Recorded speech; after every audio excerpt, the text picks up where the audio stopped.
నమస్తే, నేను మీ Chari. Welcome to news Adda. Congress party అధికారంలోకి వచ్చింది. ఒక ముఖ్య నేత పీఠంపై కూర్చున్నారు. ఆయనకు 5 సోదరులు. వాళ్ళెవరు కూడా ఎన్నికల్లో పాల్గొనలేదు. చట్టసభల్లో సభ్యులు కూడా కాదు. పోని ఐఏఎస్ ఐపీఎస్ అధికారులు అంటే అది లేదు. చివరికి సర్కారు కొలు కూడా చేస్తున్నారంటే అది కూడా లేదు. అయినా వాళ్ళు ప్రభుత్వంలో రాజ్యాంగేతర శక్తిగా ఎదిగారు. బిగ్ బ్రదర్స్ పేరుతో దర్జాగా అధికారం చెలాయిస్తున్నారు. వాళ్ళు ఫోన్ చేస్తే నేరుగా ముఖ్య నేత మాట్లాడినట్లే, వాళ్ళు కన్నెర చేస్తే ముఖ్య నేత మూడో కన్ను తెరిచినట్టే. వారి మాటే శాసనం, వారు చెప్పిందే వేదం. టెండర్ ఏదైనా వాళ్ళ కనుసన్నల్లో జరిగిపోతాయి. కాంట్రాక్టులు, కాంట్రవర్సీలు, ఇలా ఫైల్ ఏదైనా వాళ్ళు ఎస్ అంటే రబ్బర్ స్టాంప్ పడిపోతుంది. ఇందులో అందరికంటే పెద్దోడి రూటే సపరేటు. తమ్ముడి శాఖల్లో మాత్రమే కాదు, ఇతర మంత్రుల శాఖల్లో జోక్యం చేసుకుంటాడు. ఇలాంటి ఆరోపణలు చాలా ఉన్నాయి. హైడ్రా కూల్చివేతలు, సింగరేణి టెండర్లు, కాంట్రాక్టులు, ఇలా అన్నీ ఆయన చెప్పినట్టే జరిగిపోవాలట. ఫోన్లో ఆయన బూతుల వర్షం కురిపిస్తారని, పెద్దోడి పేరు చెప్తే అధికారులే గడగడలాడిపోతారని ప్రచారం జరుగుతోంది. కొడంగల్ ఎమ్మెల్యే ఉన్నా అక్కడ రాజకీయం చేసేది పెద్దోడే. ఇది బహిరంగ రహస్యం. ఆ నియోజకవర్గానికి మగటం లేని మహారాజుగా ప్రకటించుకున్నారని కాంగ్రెస్ నేతలే పేర్కొంటున్నాయి. మహబూబ్ జిల్లాలో అధికారిక కార్యక్రమం నిర్వహిస్తే ఆయన కలెక్టర్తో సమానంగా కూర్చివేయాల్సిందే, క్యాబినెట్ స్థాయి భద్రత కల్పించాల్సిందే అని స్థానిక అధికారులే గుసగుసలాడుతున్నారు. నియోజకవర్గంలో ఏ చిన్న పని జరగాలన్నా, ఏ అధికారి బదిలీ కావాలన్నా ఆయన గ్రీన్ సిగ్నల్ ఇవ్వాల్సిందేనని ప్రచారం జరుగుతోంది. అధికారులతో సమీక్షలు నిర్వహించడం, టెండర్లను ప్రభావితం చేయడం వంటి ఆరోపణలు ఉన్నాయి. ఆయన ఫోన్ చేస్తే ఎలాంటి పనైనా కావాల్సిందేనని చెప్పుకుంటున్నారు. నియోజకవర్గ కాంగ్రెస్ పార్టీలో ఇదే పరిస్థితి ఉన్నదని, నియామకాలన్నీ ఆయన చెప్పినట్టే జరుగుతున్నాయని ప్రచారం కూడా ఉంది. రాష్ట్ర ప్రభుత్వంలోకి రాజ్యాంగేతర శక్తిగా దూరిన ఆయన కంటి చూపుతోనే వ్యవస్థలను శాసిస్తున్నారనే విమర్శలు ఉన్నాయి. తన సోదరి వద్ద ఉన్న కీలక శాఖల్లో మాత్రమే కాకుండా ఇతర మంత్రుల శాఖల్లోనూ జోక్యం చేసుకుంటున్నారనే ఆరోపణలు ఉన్నాయి. తమ శాఖలపై పెద్దోడి పెత్తనం మీద మంత్రులు అనేక సార్లు ముఖ్య నేతకు ఫిర్యాదు చేసినట్టు సచివాలయ వర్గాలు స్పష్టం చేస్తున్నాయి.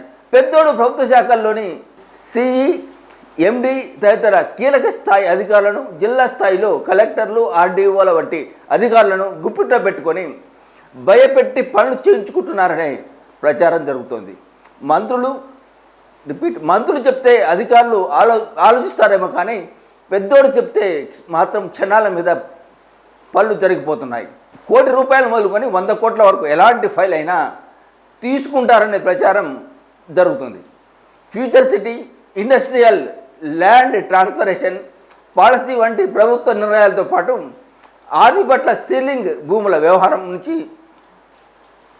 మొదలుపెట్టి తాజాగా బయటికి వచ్చిన మంచిరేవుల భూ కుంభకోణం వరకు పెద్దోడి కనసనల్లోనే జరిగినట్టు ఆరోపణలు వినిపిస్తున్నాయి.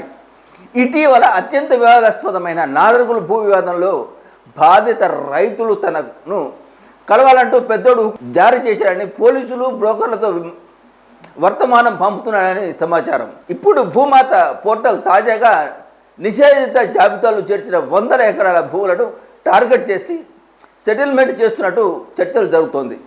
రంగారెడ్డి జిల్లా గండిపేట మండలం ఎల్ఏజీ నంబర్లతో నిషేధిత జాబితాలో ఉన్న భూములను గుర్తించి రైతులతో సెటిల్మెంట్ చేసుకుని నిషేధిత జాబితా నుంచి తొలగిస్తున్నట్టు విశ్వసనీయ వర్గాల సమాచారం. ప్రస్తుతం రాష్ట్రంలో హై రైజ్ భవనాల నిర్మాణం ఈ ప్రాంతంలోనే ఎక్కువగా జరుగుతుంది. మూసాపేటలోని సర్వే నెంబర్ 210లో ఉన్న ప్రభుత్వ భూములను ప్రైవేటు వ్యక్తులకు అప్పగించడంలో పెద్దోడు కీలకంగా వ్యవహరించినట్టు తెలుస్తోంది. 1970 నుంచి వివాదంలో ఉన్న భూములను గంపగుత్తగా ప్రైవేట్ కన్స్ట్రక్షన్ కంపెనీకి ఇప్పించినట్టు సమాచారం. ఈ భూములు అధికారికంగా 1200 నుంచి 1800 ఫ్లాట్ నిర్మాణం జరుగుతున్నట్టు సమాచారం. ఈ వ్యవహారంలో వారికి ₹100 కోట్ల ముట్టినట్టు ప్రచారంలో ఉంది.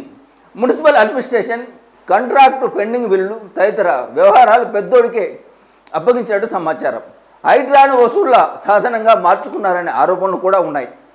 చెరువుల ఆక్రమణల సాగుతో రియల్టర్లను భయపెట్టి ఇండ్లు కూల్చకుండా ఉండాలంటే కోట్లాది రూపాయలు సమర్పించుకోవాలని డిమాండ్ చేస్తున్నారనే ఆరోపణలు కూడా ఉన్నాయి.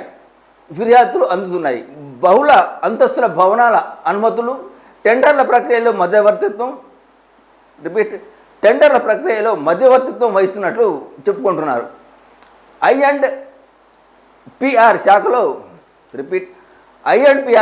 వాణిజ్య ప్రకటనలు తదితర వ్యవహారాలు కూడా ఆయన కన్సర్న్లోనే జరుగుతున్నాయని సమాచారం. అంతేకాదు హైదరాబాద్ నగరం అడ్వర్టైజ్మెంట్ కాంట్రాక్టులు, ఫ్లెక్సీల అనుమతులు ఆయన ప్రమేయంతోనే జరుగుతున్నాయని చెప్తున్నారు. సింగరేణి గనులకు సంబంధించిన 7 గనుల టెండర్లలో పెద్దోడే చక్రం తిప్పారని ఆరోపణలు వినిపిస్తున్నాయి. రాష్ట్రంలో కాంగ్రెస్ పార్టీతో రహస్య స్నేహం చేసే ఒక జాతీయ పార్టీకి చెందిన నేత పెద్దోడి భూదందాలో సహకరిస్తున్నట్టు ప్రచారం జరుగుతోంది. ఖైరతాబాద్ నుంచి గచ్చిబౌలి ఏరియా వరకు వ్యవహారాలన్నీ ఆయనే చూసుకుంటున్నారని సమాచారం. ఇటీవల గచ్చిబౌలి సర్వే నెంబర్ 41లోని 2000 గజాలకు సంబంధించిన ఒక భూ వివాదం కేసులో ఓ పోలీసు ఉన్నతాధికారి పెద్దోడి అనుచరుడిని అదుపులోకి తీసుకున్నారట. ఈ విషయం తెలిసిన పెద్దోడు సదరు ఉన్నతాధికారికి ఫోన్ చేశారని, నా అనుచరుడిని అరెస్ట్ చేస్తావా అంటూ విరుచుకుపడ్డారని సమాచారం. దీంతో సదరు పోలీసు అధికారి కూడా ధీటుగానే బదిలించినట్టు తెలుస్తోంది. ఇతర శాఖల్లోనూ తనకు అనుకూలంగా పనిచేయని అధికారులకు కూడా ఫోన్లు చేసి బూతులు తిడుతున్నారని చెప్పుకుంటున్నారు. పెద్దోడి వ్యవహార శైలిపై అటు మంత్రులు ఇటు అధికారులు తీవ్ర అసహనంతో ఉన్నారని అంటున్నారు. కొంతమంది సివిల్ సర్వెంట్ స్థాయి అధికారులు సైతం పెద్దోడి అడుగులకు మడుగులొత్తుతూ జీ హుజూర్ అంటున్నారని, అందుకే ఆయన మరింత రెచ్చిపోతున్నారని పలువురు కింది స్థాయి అధికారులు వాపోతున్నారు. ఇలాంటి అనైతిక కార్యకలాపాలను అరికట్టాల్సిన వారే మంత్రులను పక్కకు పెట్టి ప్రైవేటు వ్యక్తులకు దాసోం అనడం ఏమిటని ప్రశ్నిస్తున్నారు. దీనివల్ల మొత్తం వ్యవస్థ నిర్వీర్యం అవుతున్నదని, తమలాంటి వాళ్లకు రక్షణ లేకుండా పోతున్నదని ఆవేదన వ్యక్తం చేస్తున్నారు. ఇదంతా సీఎంకు తెలిసే జరుగుతుందా అంటే ఆయన ఇలాంటి వాటిని ఎలా అనుమతిస్తున్నారు అని అధికారులు చర్చించుకుంటున్నారు. ఐఏఎస్లు, ఇతర ఉన్నతాధికారులు మంత్రుల ఆదేశాలను పట్టించుకోకుండా ప్రైవేటు వ్యక్తులు చెప్పినట్టే పనిచేస్తుంటే ప్రభుత్వ ప్రధాన కార్యదర్శి ఏం చేస్తున్నారనే ప్రశ్నలు కూడా తలెత్తున్నాయి. ప్రభుత్వంలో ఎలాంటి సంబంధం లేని, ఏ అధికారిక హోదా లేని వ్యక్తులు నేరుగా ఫోన్లు చేసి హెచ్ఎండిఓలకు, కలెక్టర్లకు, అధికారులకు జారీ చేస్తుంటే సిఎస్ ఎందుకు చర్యలు తీసుకోవడం లేదనే విమర్శలు వినిపిస్తున్నాయి. ఇలాంటి వ్యవహారాలను అడ్డుకొని కాంపిటెంట్